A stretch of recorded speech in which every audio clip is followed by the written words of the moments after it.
कहानी नंबर 136 चूक न जाना। चेन्नई में समुद्र के किनारे एक सज्जन धोती कुर्ता में माँ जनमाणी को पढ़ रहे थे। तभी वहां एक लड़का आया और बोला कि आज साइंस का जमाना है, फिर भी आप लोग ऐसी किताबें पढ़ते हो।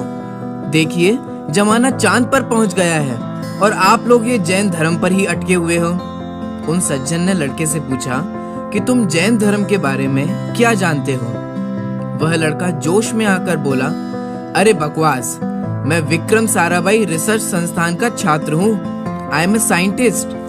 ये जैन धर्म तो कुछ भी नहीं है हमारे आगे। वह सज्जन हंसने लगे। तभी दो बड़ी बड़ी गाड़ियां वहां आईं। एक गाड़ी से कुछ ब्लैक कमांडो निकले और एक गाड़ी से एक सैनिक ने कार के पीछे का गेट खोला तो वह सज्जन पुरुष चुपचाप गाड़ी में जाकर बैठ गए। लड़का ये सब देखकर हक्का बक्का था। उसने दौड़कर उनसे पूछा, सर आप कौन हैं? वह सज्जन बोले, तुम जिस विक्रम साराभाई रिसर्च इंस्टीट्यूट में पढ़ते हो, मैं वही विक्रम साराभाई हूँ। लड़के को 440 वाट का झटका लगा। क्या आपको पता है, पौधे में जीवन की खोज करने वाले डॉक्टर जगदीश चंद्र बसु ने अपनी एक पुस्तक में लिखा है कि कोलकाता के जिस साइंस कॉलेज में वे पढ़ते थे, उसमें एक दिन एक जैन पंडित जी का व्याख्यान हुआ। उन्होंने बताया कि जैन दर्शन पौधों में भी जीवन मानता है। तब सभी विद्यार्थियों ने बहुत मजाक उड़ाया, लेकिन मुझे उनके इस वाक्य ने अनुसंधान पर विवश कर दिया।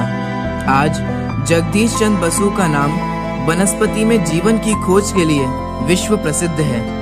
अहिंसा के बल पर भारत देश को स्वतंत्रता दिलाने वाले महात्मा गांधी जी ने सन 1921 में कहा था, बहुत बार कह और लिख गया हूँ कि मैंने बहुतों के जीवन में से बहुत कुछ लिया है, परंतु सबसे अधिक किसी के जीवन में से मैंने कुछ ग्रहण किया है तो वह कवि श्रीमद राजचंद्र जी के जीवन में से है। दया धर्म भी मैंने उनके जीवन से सीखा। खून करने वाले से भी प्रेम करना, यह दया धर्म मुझे कवि श्री ने सिखाया। महामहिम राष्ट्रपति डॉक्टर राजेंद्र प्रसाद जी ने कहा कि मैं अपने को धन्य मानता हूँ कि मुझे महावीर स्वामी के प्रदेश में रहने का सौभाग्य मिला। अहिंसा जैनों की संपत्ति है। जगत के अन्य किसी भी धर्म में अहिंसा सिद्धांत का प्रतिपादन इतनी सफलता से नहीं मिलता। इसी बात को स्वर्गीय पंडित महावीर प्रसाद जी द्विवेदी ने भी कहा कि यदि ये विदेशी विद्वान जैनों के धर्म ग्रंथों की आलोचना न करते, उनके प्राचीन लेखकों की महत्ता प्रकट ना करते, तो हम लोग शायद आज भी पूर्ववत अंधकार में ही डूबे रहते। क्या आप जानते हैं, इसी जैन दर्शन को पढ़कर डॉक्टर अब्दुल कलाम ने अहिंसक जीवन शैली अपना ली और आजीवन मांस न खाने की प्रतिज्ञा कर ली थी। जैन दर्शन एक महान विज्ञान है। गर्व कीजिए अपनी विरासत पर। एक बार बहुत मुश्किल से, महाभाग्य से जैन कुल, जैन दर्शन का अध्ययन और समझने का अवसर प्राप्त हुआ है। व्यर्थ की आधुनिकता में इस अवसर को चूक मत जाइए।